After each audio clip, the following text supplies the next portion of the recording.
Good morning, everyone. This is Jeffy Kennedy, author of epic fantasy romance. I'm here with my first cup of coffee. Ah, delightful. Today is Monday, February 26th, and exciting day for me here in Jeffy Land because the official announcement is out or coming out. It's in Publishers Marketplace for my book that I sold to Tor. So there will be burbling about that today. Um, I think I told you all, I don't remember what I told you all already. I know I've been dropping lots and lots of hints. But so, like, here's the full deal, right? Um, it is the book that I've been calling Onira. I did get a question of why it had been called Onira.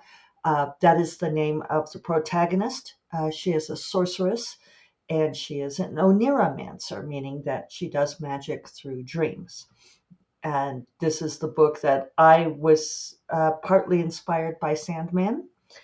Uh, but let me read you the deal announcement. That will tell you a lot. I'm also putting it, it's going to be everywhere. But here you go. Um, Increasing it. Okay, so, and then I'll explain everything. Uh, Never the Roses by Jennifer K. Lambert. Imprint Tor, Fatsi, Clever.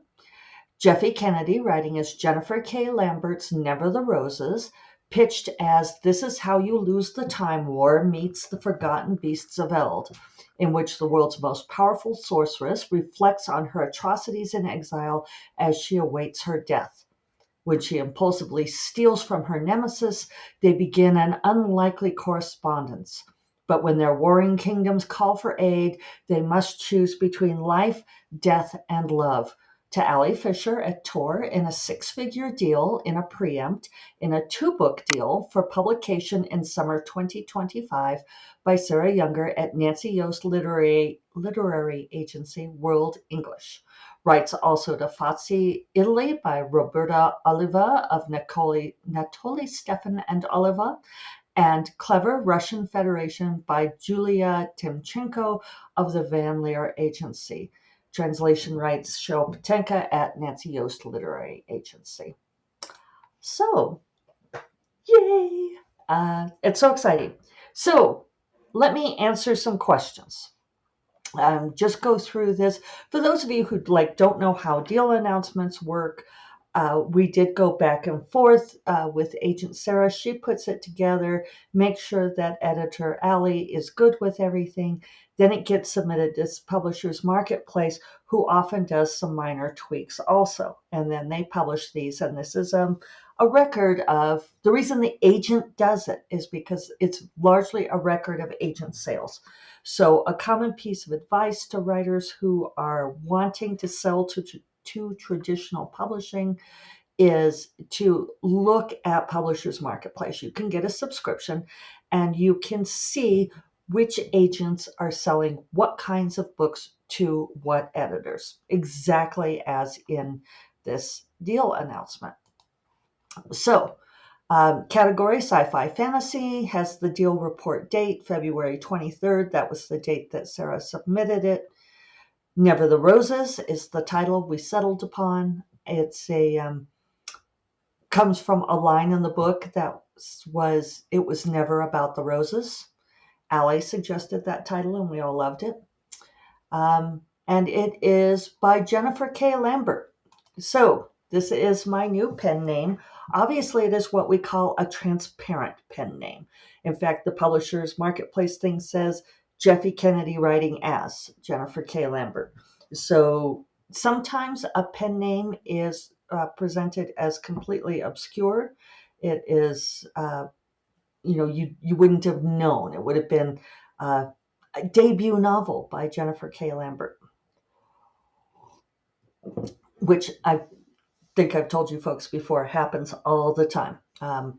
In fact, there are sometimes people having conversations about it saying, it's amazing that this debut novel is so good. It's so rich and complex. I can't believe it's a debut novelist. It's like, yeah, well, might not be. A debut. It's debut for the name. So Sarah did, well, she just says Jeffy Kennedy writing as Jennifer K. Lambert. Oh, I have to go do cat rescue. Hold on one moment. So it's, well, cat is rescued, untangled. It is a little bit of a sleight of hand. We're doing it for a couple of reasons. When we went out on submission with this book, Sarah suggested we do it under a pseudonym to sort of get people to give a fresh look to my work because I've been very mid-listy. And, no shame in that. Most authors are, which is why it's the middle. But what this does is it sort of takes away the preconceived ideas an editor might have. So she was very vague about it. She just said Jennifer K. Lambert is a SIFWA member. And we didn't say much more about who I was. That's a little bit of an in-joke because if you know, in order to be a SIFWA member, you do have to have professional sales. So that was a little bit of a hat tip to not really a full debut novelist. And Debbie Palayator commented on that. She said, yeah, we had a feeling. But they like the name. We spent a lot of time thinking about the name. Additional cat rescue. He's not happy out this morning. So Sarah and I spent time thinking up the name. There are good reasons for the name. I don't know if I'll explain them or not. I will say that Lambert is a family name. So I felt like I kind of wanted a name that I don't want to say entitled to, but yeah, it's a couple generations back, but giving a little nod to my ancestors, as it were. So the other reason that we're keeping it is, well, there's a couple. To give that same fresh feel to the booksellers. That this is not someone that they have heard of before. It's also to communicate to all of you that this is a slightly different story. It's really more of a fantasy than a romance, although the romance is a big part of it. I should probably read you the wonderful quote that Maria Vale gave me on it, but let's finish this first. All right, so Jeffy Kennedy, writing as Jennifer K. Lambert, Never the Roses, pitched as This Is How You Lose the Time War meets The Forgotten Beasts of Eld. And, we always do those comps. It's, those are good comps. I don't think I need to say more than that. Sometimes the comps are, you really wonder how they came up with them. In this case,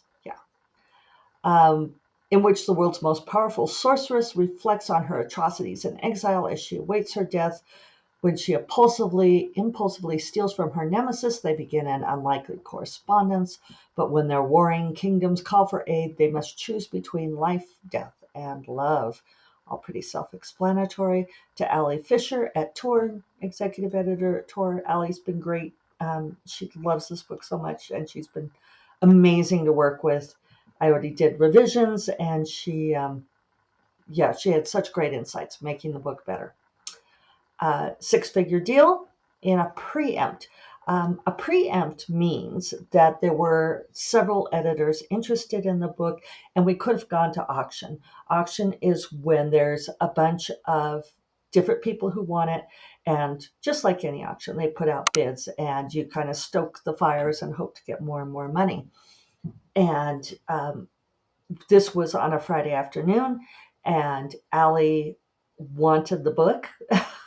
And she said, is this, we had an hour-long meeting where we talked about the book and talked about ideas, probably verifying that I wasn't a crazy person, all of these things. And in many ways, Ali made a pitch for why she was the right editor for the book, which was really fun. And so then we hung up, and Sarah immediately called me and said, okay, now we just need her to make an offer. So I went to report to David on how the call had went. And by the time I came back, Sarah had texted me about 10 times and called because I guess it took me a while. I didn't think I was gone that long, but she's like, where are you? And we had an offer. And Allie said, "Is this enough money to take it off the table?" It's kind of like the buy it now button. Uh, no more auction. We just want to buy it now. And, dear reader, it was enough money. So that's what a preempt is. We're preempting the auction. Two book deal. We will talk about what the second book is, but it's not yet written.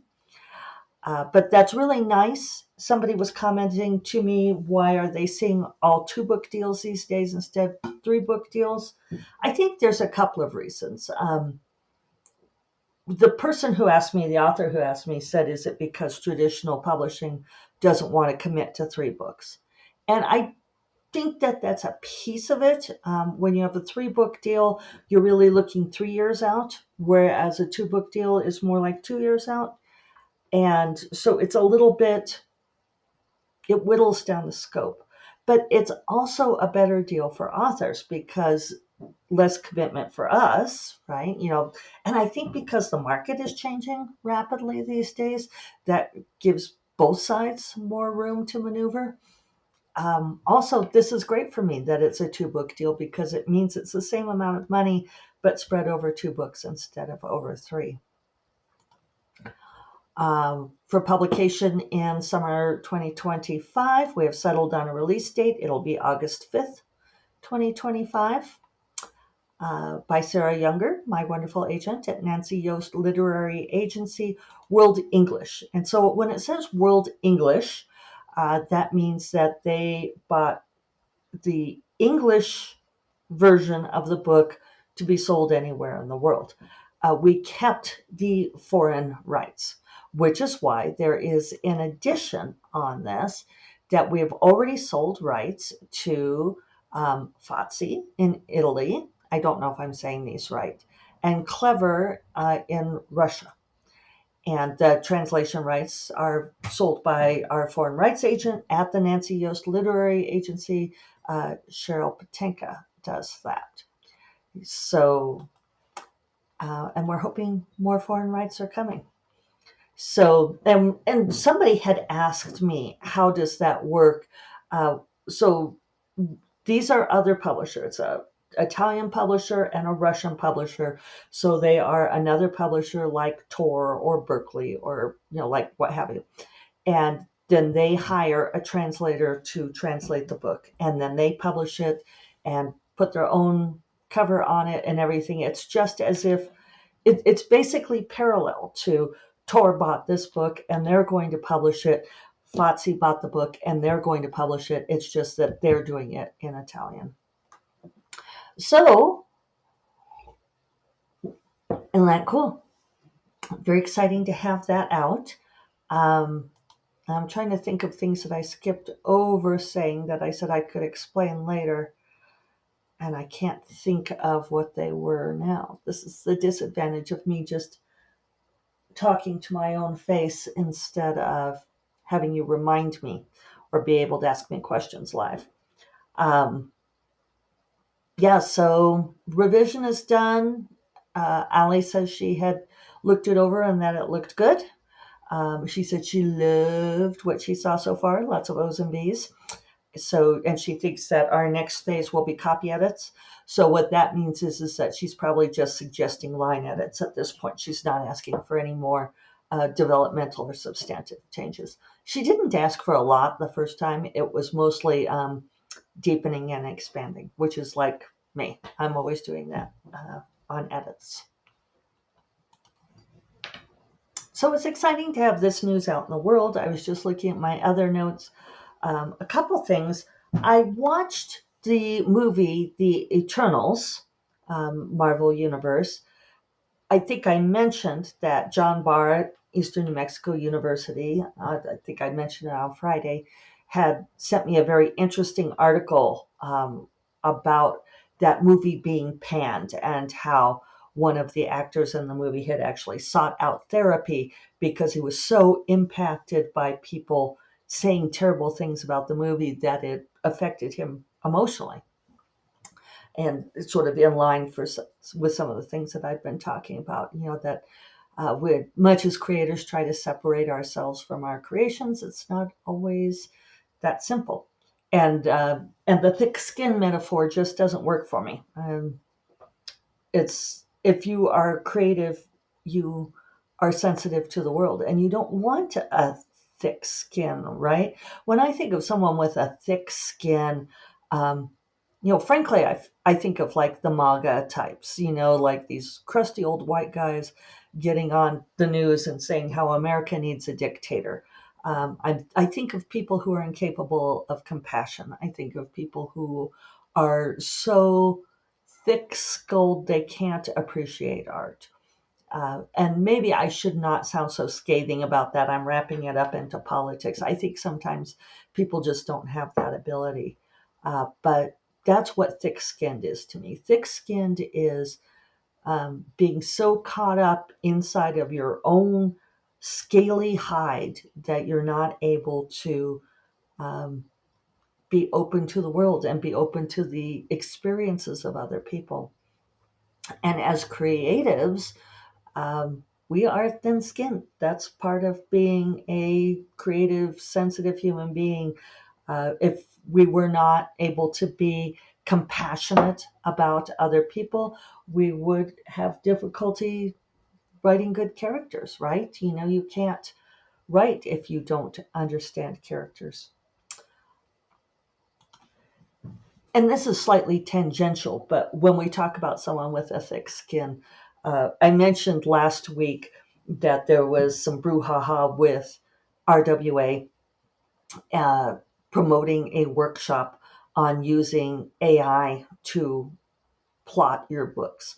And I probably should have said then, I feel like I should add this disclaimer every time that using something like Chat GPT or one of these other story generative apps is not really AI. It's not artificial intelligence. It's machine learning language. But somebody just shared this that apparently the person teaching that class has posted to social media saying AI is here to stay. You can either learn to churn or plot to rot. LOL. Um, so a charming personality right there, right?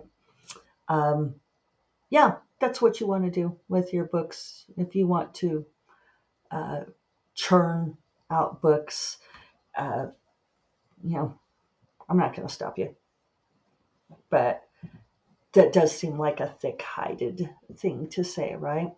So thick skin isn't a great metaphor. And I think I came up with one, and now I can't remember it. What I thought was a slightly better metaphor, but it's that ability to step away from your work and to understand that everything is subjective, and that there are um, assholes out in the world who say things like that, and that they are never going to understand your book. Every once in a while, this is probably, I don't know if I'm going to regret saying these things. Um, when somebody says, I don't know how this person could have reviewed my book this way or that sort of thing, I'll say, sometimes what I do is I think about the person in my high school who I liked the least, the most annoying, the densest, most obnoxious person at my high school, and I imagine them reviewing my book. And that kind of puts it into perspective. Like in high school, we kind of had a sense of who people were because it was such a small pond. And when you get out in the world, you forget that, like, some of these people who are voting are, like that one guy who was such an asshole to everybody. Um, it helps me to think in those terms. And none of it was you people, because that guy would not be listening to this podcast. Um, so anyway, I watched the Eternals because I don't remember even knowing that it came out. People say, "Oh, it's so widely panned" and all of that. I don't even remember hearing anything about it. So I don't know if the studio, like quietly put it away or what. But it was a good movie. I enjoyed it. I advise you to go watch it. Come in. It's not a classic Marvel Universe movie. It is more slowly paced. It is more. Um, I don't know, there's lots of fight scenes and stuff in it, but it's more thoughtful. It's more philosophical, maybe. Um, but definitely worth watching. So I think we should all go in, and I'm tempted, as I have been occasionally before, to sign up for IMDb. Uh, I just always use it for free to just so I can go in and rate this movie high. Uh, but I've done it here. So anyway, yeah. So that's my big news. Feel free to share it far and wide. Let me know if you have questions. I'm happy to answer questions. And I will talk to you all on Friday. You all take care. Bye bye.